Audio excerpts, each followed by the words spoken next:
일본에서 열린 쿼드 정상회의에서 각국이 우크라이나 사태와 같은 일이 인도 태평양에서 일어나서는 안 된다는 데 뜻을 같이 했습니다. 중국을 겨냥한 견제 입장을 분명히 하면서 북한 비핵화와 코로나 문제에 대해서도 의견을 나눴습니다. 이번 회담 내용을 일본 연결해서 알아보겠습니다. 이경화 특파원.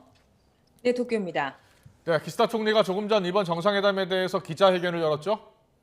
네, 그렇습니다. 기시다 일본 총리는 이번 쿼드 회의 의장국 정상 자격으로 기자회견을 열었습니다. 회의 결과를 설명하면서 먼저 우크라이나 사태에 대해 언급했는데요. 미국과 일본, 호주, 인도 정상은 이번 우크라이나 침공을 국제 질서를 근본부터 흔드는 사태로 규정하고 강한 우려를 표명했습니다. 이와 함께 인도 태평양 지역에서 이런 사태가 일어나서는 안 된다는 데도 입장을 같이 했습니다. 동중국해와 남중국해 등에서 세력 확대를 추구하고 있는 중국을 염두에 둔 것입니다. 기시다 총리는 이번 회의에서 북한의 핵과 미사일 문제에 대해서도 논의했다고 밝혔습니다. 참가국 모두 북한의 완전한 비핵화를 위한 협력에 일치했다고 전했는데요. 북한의 심각한 코로나 상황 등에 대해서는 지원이 필요하다는 입장도 드러냈습니다. 국제 정세에 대한 인식과 함께 또 하나의 중요한 과제인 기후변동 문제 등에 함께 대응하기로 했다는 점도 밝혔습니다. 특히 참가국 간 위성정보 공유를 추진하기로 했다고 발표했는데요. 위성정보가 우주 개발뿐 아니라 각국에서 일어나는 재해 예방, 기후변동 문제 등에도 폭넓게 활용될 것이라고 그 의미를 설명했습니다.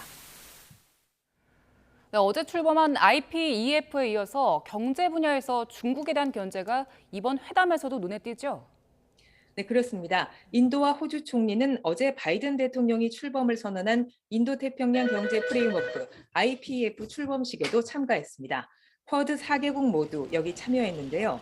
반도체 등 핵심 물자 공급망을 안정적으로 확보해서 중국의 경제적 영향력을 줄이자는 공동 목표를 확인한 겁니다. 미국이 인도태평양 지역에서 안보에 이어 경제까지 중국과의 대결 구도를 선명히 하고 있는 점이 앞으로도 영향을 미칠 것으로 보입니다. 특히 중국에 대항해 쿼드 차원에서 차세대 이동통신과 바이오 분야 등 기술 분야 민간 협력에 속도를 낼 전망입니다. 이번 회담을 마친 뒤 각국 정상들은 구체적인 협력 방안 등을 논의하기 위해서 각각 별도의 양자 회담도 진행했습니다.